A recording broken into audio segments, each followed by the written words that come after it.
Hello everyone, welcome to the House Sable Pub. Today, we're going to be talking about backstories. Now, this is a heavily opinionated topic. It's just because this is how I like to handle backstories, both writing them as a player and utilizing them as a game master. It doesn't mean that it's how you have to handle or required to handle backstories, because after all, everyone is different.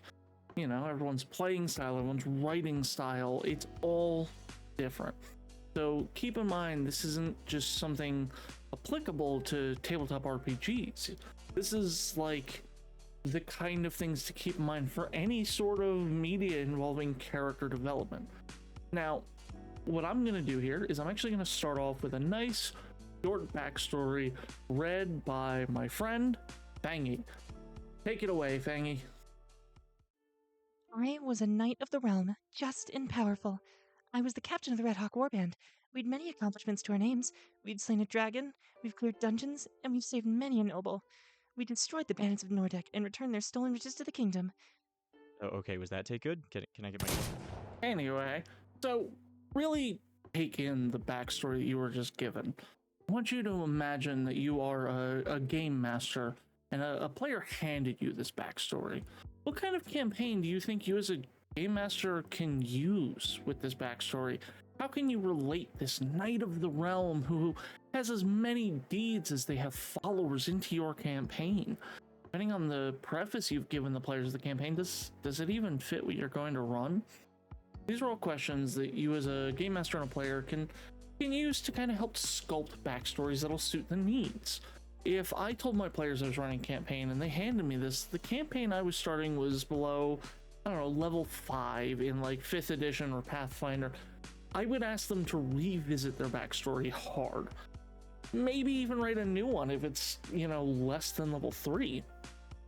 Even upwards of level 8 in Dungeons and Dragons or Pathfinder, I would kind of have some questions about how they're a near legendary hero before the campaign, and I'd see if it's really going to fit, which it can in a level 8 campaign, especially if the deeds are more done by the Red Hawk Warband and not just the knight themselves.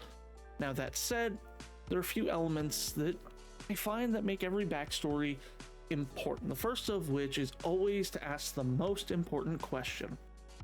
Why? Why does this Knight of the Realm want to adventure? Why do they want to achieve greatness?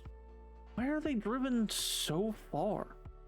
This can be phrased with what is this character looking to accomplish? Now mind you, this backstory is short and sweet, both for the sake of the video and just for the sake of giving a very base example. One thing I love about this backstory, however, as a game master, is that it's vague. It leaves a lot open.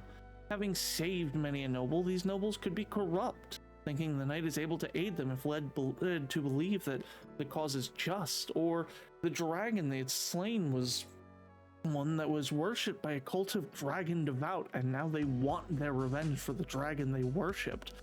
A vague backstory is always a great way to be able to fit plot hooks into it.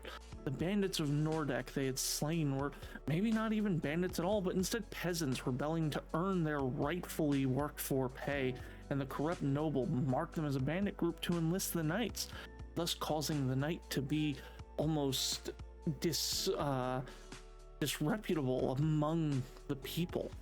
There's so much to work with here that, you know, if you just take a little bit of a shift of perspective, you'll be able to get away with a lot. So with all this in mind, I've rewritten the backstory to be something more fitting. And Fangy, I know you were shot, but just have at it anyway. Man, most kicks that shoot me offer me more than 20, but... Oh, my audio's damaged. I have to... Okay, that's better.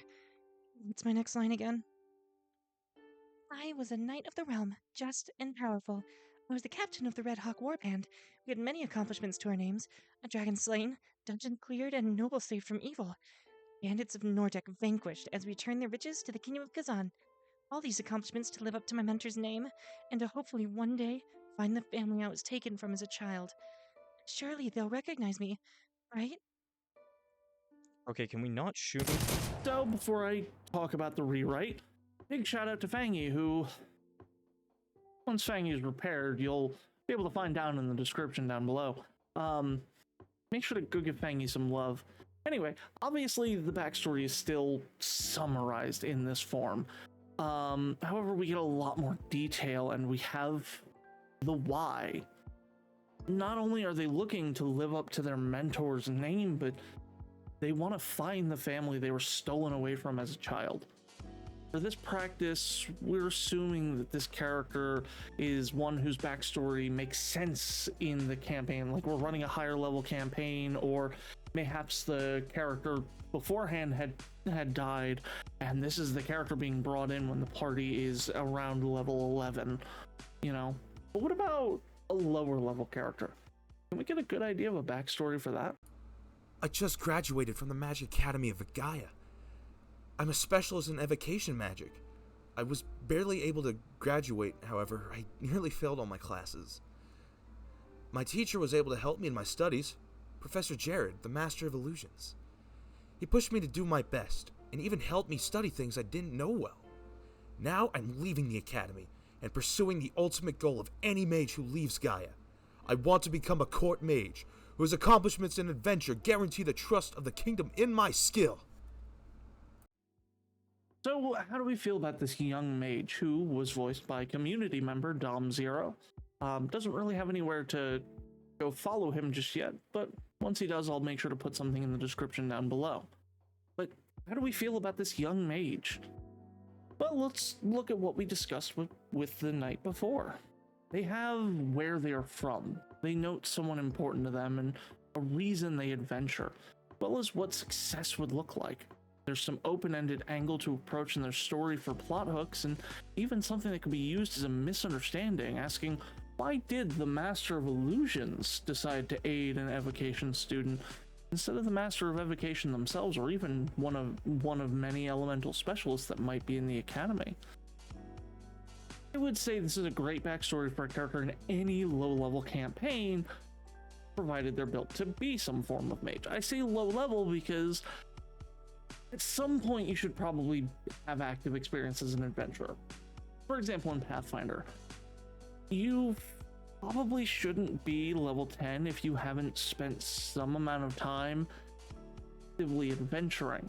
Now, mind you, if the academy does open field exercises, then you can kind of get away with it, and you definitely have to be a little bit more what would be a word? You'd have to be a bit more divulgent in that, I believe would be the word, where you're giving more information. But I think with that kind of thing in mind, we've got an idea of what should be covered in a backstory. A little bit of history, open-ended moments for the GM to create plot hooks, focusing on what's important to the person, to the character, and giving a reason why you want to adventure. But we're not done talking about backstories yet. After all, as important as material is in the story, it is nowhere near the only factor. So let's talk about the length of a backstory. How long should my backstory be for a campaign? How specific should I be for the campaign?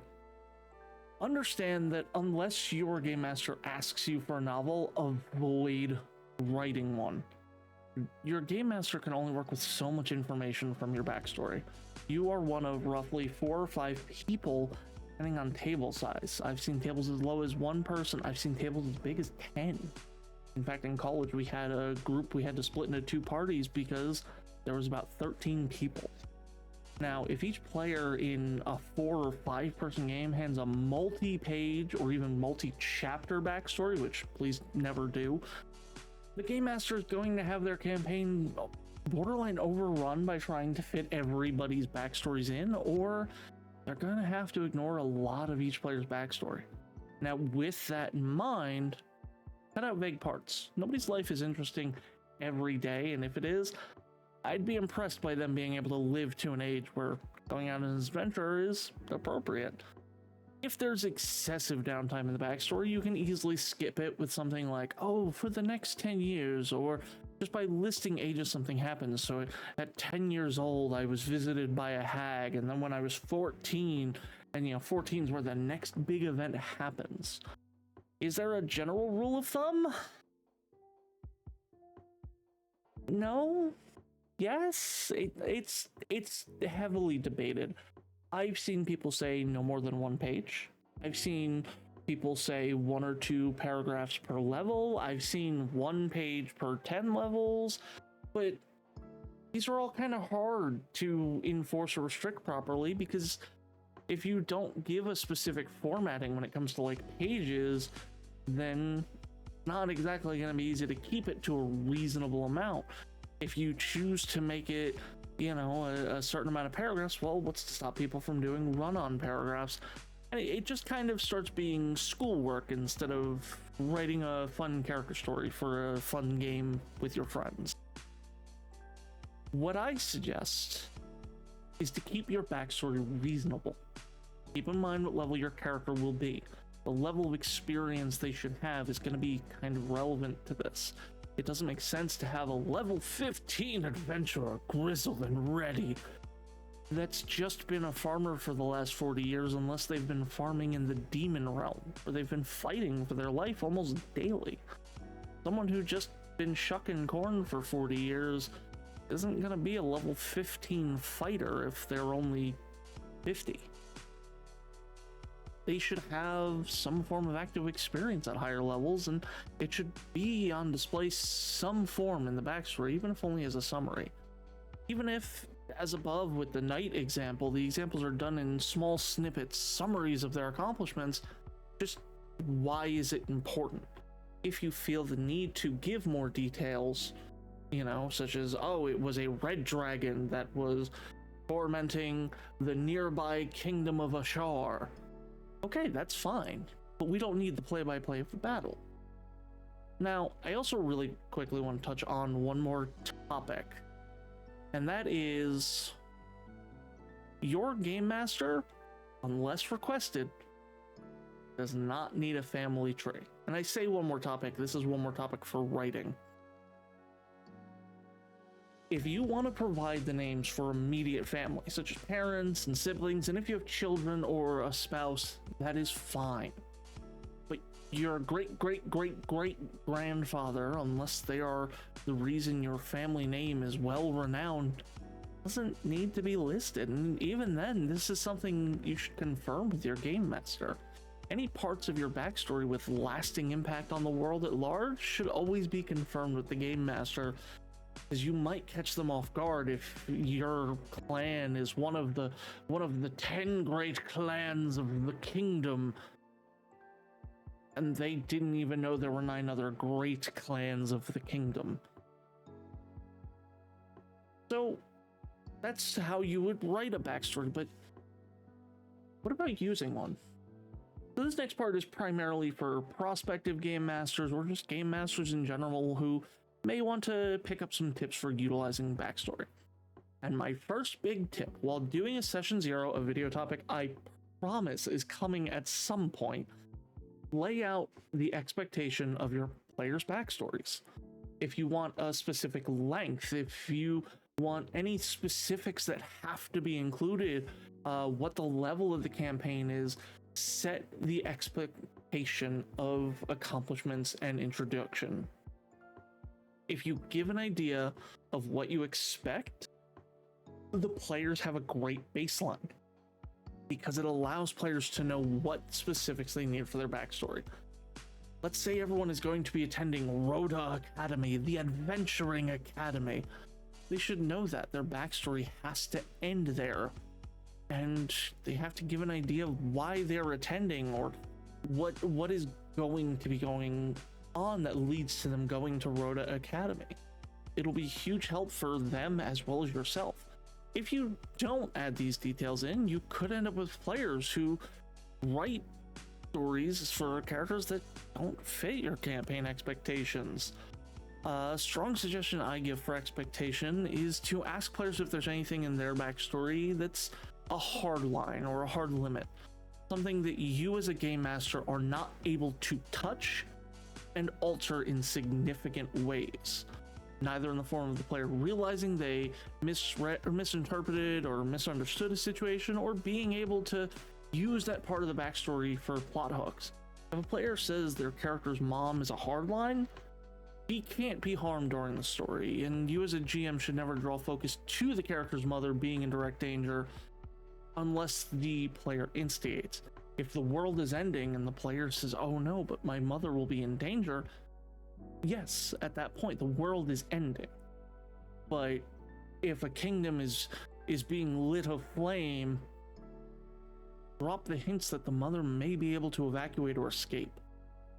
You know, making hard limits with your players ensures that none of them will feel cheated with the backstories they give. What do you do when you get your players' backstories? Now, you may recognize this tip from my my campaign module video. Just read them. Which, right? Obviously, step one's read the backstory, but I don't just mean read it. Note down what you think is important to the backstory: names, ambitions, reasons, locations, anything that you think this is important. If you want to have liberties with a backstory of a new player, always kind of confirm with them. If a character's reason for adventuring is the mentor instilled them with the skills and knowledge, and now they want to make their mentor proud, don't just make their mentor evil. Talk with the player and see if they have any set lines in mind for the mentor's reasonings for helping, and get an idea of who and what their mentor is. If they state the mentor is a hard line, then you know that you can't just make that mentor evil. Next, as you're writing the campaign and you have your little backstory notes, find spots where you can reference characters' backstories. They don't need to be these huge, plot hook moments. Maybe a player mentions that they are from the distant kingdom of Arbor, and while they are attending a soiree attended by nobles, they find out that a diplomat of Arbor is actually in the kingdom. They don't have to have some big elaborate assassination plot on the diplomat from Arbor. Just being there shows that you are referencing a backstory and you are referencing events that they have given. You're referencing things in that character's backstory, and at that point it is the player's choice to interact more. Maybe they will uncover an assassination plot, maybe they won't. If a character has a backstory where bandits are a constant thorn in their side, and they've sworn to slay bandits, you can, even as a GM, use that to push a character into action, even creating motivational or moral dilemmas.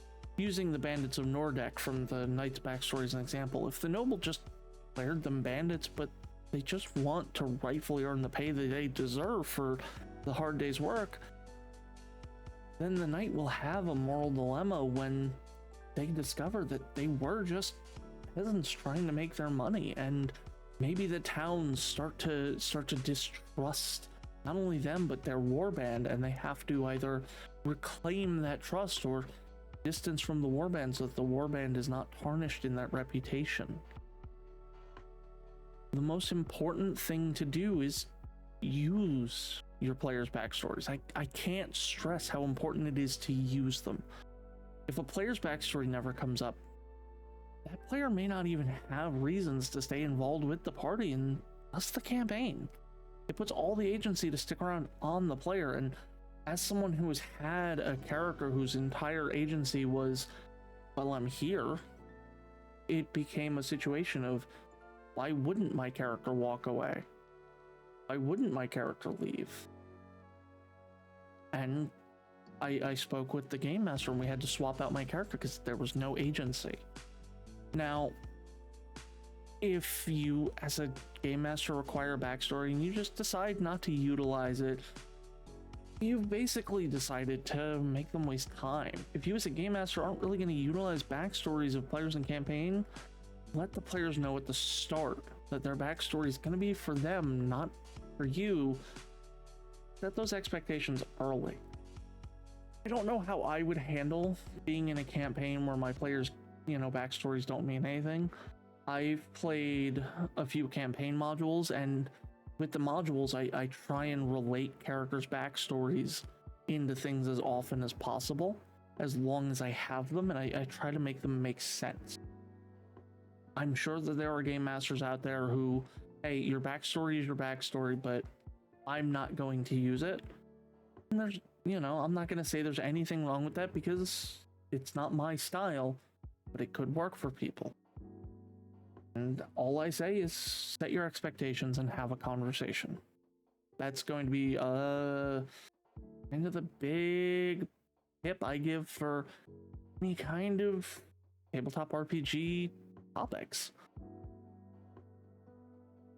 So that's how I use and write backstories. That's kind of everything you would need to know.